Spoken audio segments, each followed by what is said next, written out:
రాజకీయాల్లో అనుభవం చాలా పాఠాలు నేర్పించి రాటు తెలుస్తుంది. పోల్ మేనేజ్మెంట్ సమర్థంగా చేయగలవారే సక్సెస్ అవుతూ ఉంటారు. విశాఖ జీవీఎంసీ మేయర్ పై అవిశ్వాస తీర్మానంకు పోల్ మేనేజ్మెంట్ ఇప్పుడు అవసరమైంది. ఓ పక్క కూటమి, మరో పక్క వైసీపీ తమ కార్పొరేటర్లను కాపాడుకోవడానికి ఎవరి ప్రయత్నం వాళ్ళు చేస్తారు. ఇక అక్కడే రాజకీయ అనుభవం ఇప్పుడు తెర మీదకు వచ్చింది.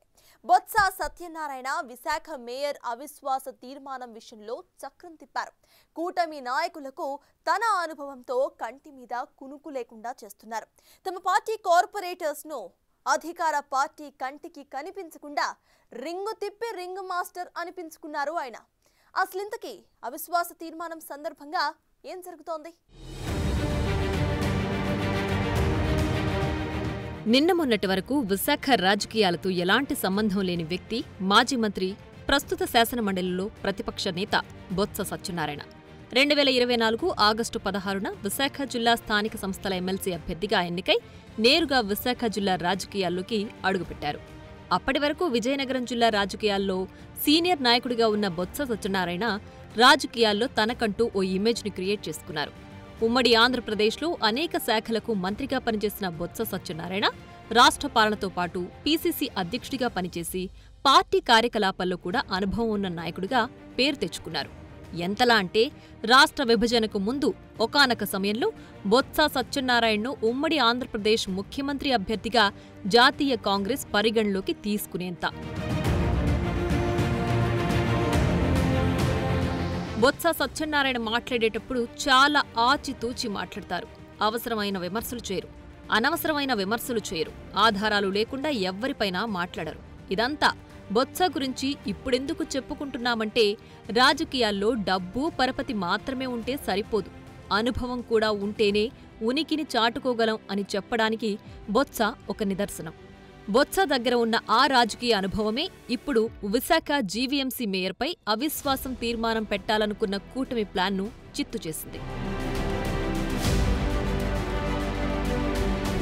1999లో బొబ్బిలి ఎంపీగా, 2004, 2009, 2019లో చీపురపల్లి నియోజకవర్గం నుంచి ఎమ్మెల్యేగా గెలిచి కాంగ్రెస్, వైసీపీ ప్రభుత్వాల్లో మంత్రిగా పనిచేసినా ఇప్పటి వరకు విజయనగరం జిల్లా రాజకీయాలకే బొత్స పరిమితం అవుతూ వచ్చారు. 2024 ఎన్నికల్లో ఓటమి తర్వాత విశాఖ స్థానిక సంస్థల వైసీపీ ఎమ్మెల్సీ అభ్యర్థిగా పోటీ చేసి గెలిచిన బొత్స సత్యనారాయణ విశాఖ మీద ప్రత్యేకమైన దృష్టి సారించారు. ప్రజాప్రతినిధిగా విశాఖ జిల్లా నుంచి ఎమ్మెల్సీగా ఎన్నిక కావడంతో బొత్స సత్యనారాయణ ఇప్పుడు జీవీఎంసీ ఎన్నికల్లో కీలకమైన వ్యక్తిగా మారారు. ఇప్పటికే జిల్లా వైసీపీ అధ్యక్షుడిగా ఉన్న మాజీ మంత్రి గుడివాడ అమర్నాథ్ యాక్టివ్ పొలిటీషియన్గా పనిచేస్తున్నా ప్రస్తుత విభజిత విశాఖ జిల్లాలో ఉన్న 7 నియోజకవర్గాల్లో రాజకీయ అనుభవం ఉన్న నాయకుడు కనిపించడం లేదు. ఆ క్రమంలో ఎమ్మెల్సీగా విశాఖ నుంచి ఎన్నికై విశాఖ రాజకీయాలకు కీలకంగా మారిన బొత్స మాత్రమే ఇప్పుడు వైసీపీకి దిక్కయ్యారు. బొత్సకు ఉన్న ఆ అనుభవమే విశాఖ మేయర్పై అవిశ్వాస తీర్మానం పెట్టినా వైసీపీని గట్టెక్కిస్తుందని జోరుగా ప్రచారం జరుగుతోంది. విశాఖ జీవీఎంసీ మేయర్పై అవిశ్వాస తీర్మానం పెట్టాలని నిర్ణయానికొచ్చిన కూటమిలోని పార్టీలు వైసీపీకి చెందిన కార్పొరేటర్లను తమ పార్టీలో జాయిన్ చేసుకుని బలం పెంచుకునే ప్రయత్నం చేశాయి. ముఖ్యంగా జీవీఎంసీ మేయర్ మార్పు చేయాలంటే మార్చి 18 వరకు ఉన్న ఆర్డినెన్స్ ప్రకారం 4 సంవత్సరాలు పూర్తి కావాలి. మార్చి 18న 4 సంవత్సరాలు పూర్తి కావడంతో వైసీపీలో నుంచి టీడీపీలోకి 9 మంది కార్పొరేటర్లను జాయిన్ చేసుకుని సంఖ్యాబలాన్ని పెంచుకున్న కూటమి మేయర్పై అవిశ్వాస తీర్మానం పెట్టాలని నిర్ణయం తీసుకుంది. 4 సంవత్సరాలు దాటడంతో ఖచ్చితంగా కూటమి మేయర్ను మార్చి తీరుతుందని గ్రహించిన వైసీపీలో బొత్స సత్యనారాయణ పెద్దన్న పాత్ర పోషించాడు. జిల్లా వైసీపీ అధ్యక్షుడు గుడివాడ అమర్నాథ్, ఉత్తరాంధ్ర జిల్లాల వైసీపీ సమన్వయకర్త కురసాల కన్నబాబులతో కలిసి బొత్స సత్యనారాయణ క్షణాల్లో వైసీపీకి అనుకూలంగా ఉన్న 36 మంది కార్పొరేటర్లను జిల్లా వైసీపీ కార్యాలయంలో సమావేశపరిచి దాదాపుగా 8 గంటల పాటు ఒక్కొక్క కార్పొరేటర్తో ప్రత్యేకంగా మాట్లాడి పార్టీ మారాలని ఆలోచన ఉన్న వాళ్లని సైతం వైసీపీలోనే కొనసాగేలా చేయగలిగారు. ఆ ప్లేస్లో బొత్స సత్యనారాయణ గనక లేకపోతే ఖచ్చితంగా వైసీపీ కార్పొరేటర్లను టీడీపీ జనసేనలు తమ పార్టీలో జాయిన్ చేసుకుని అవిశ్వాస తీర్మానం నెగ్గేవంటున్నారు. కూటమి చేస్తున్న ప్లాన్ ముందుగానే గ్రహించిన బొత్స సత్యనారాయణ కార్పొరేటర్లతో సమావేశమైన మరుసటి రోజు మధ్యాహ్నం నుంచే కార్పొరేటర్లతో సహా వారి కుటుంబ సభ్యులను కలిపి బెంగళూరులో క్యాంపు పంపించేశారు. ఇప్పుడు టీడీపీలోనూ కూటమికి అవిశ్వాస తీర్మానం నెగ్గాలంటే ఇంకా 4 ఓట్లు కావాలి. వైసీపీలో ఉన్న కార్పొరేటర్లెవ్వరూ కూడా అవిశ్వాస తీర్మానంలో పాల్గొనాల్సిన అవసరం లేకపోవడంతో టీడీపీ, జనసేన, బీజేపీ, ఇండిపెండెంట్లు కలిపి పెట్టే అవిశ్వాస తీర్మానం వీగిపోయే పరిస్థితి.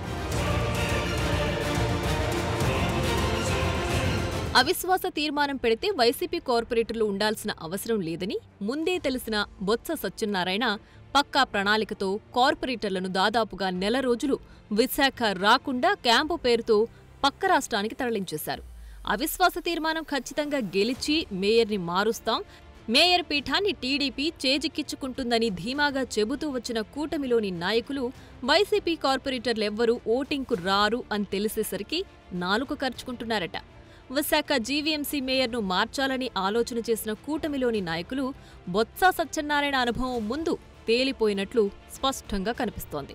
రాజకీయాల్లో డబ్బు, పరపతి మాత్రమే కాదు, అనుభవం, ఆలోచన కూడా ఉండాలని జీవీఎంసీ కార్పొరేటర్లను కూటమి నాయకులు కలవకుండా ప్లాన్ చేసిన బొత్సాని చూస్తే అర్థమవుతుంది అంటున్నారు.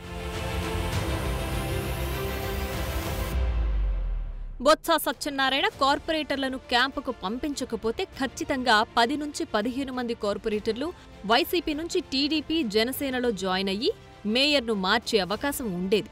అందుకే అంటారు, అదృష్టం, డబ్బులతో పాటు అనుభవం ఉంటే క్షణాల్లో రాజకీయం చేసి రాజకీయాన్ని మార్చేయొచ్చని. ఇది బొత్స విషయంలో నిజమని అర్థమవుతుంది. అనుభవం ఉన్న రాజకీయ నాయకుడిగా బొత్స సత్యనారాయణ వేసిన ప్లాన్ కూటమి నాయకులు ఏ విధంగా ఛేదించి అవిశ్వాస తీర్మానంలో నెగ్గుతారో చూడాలి.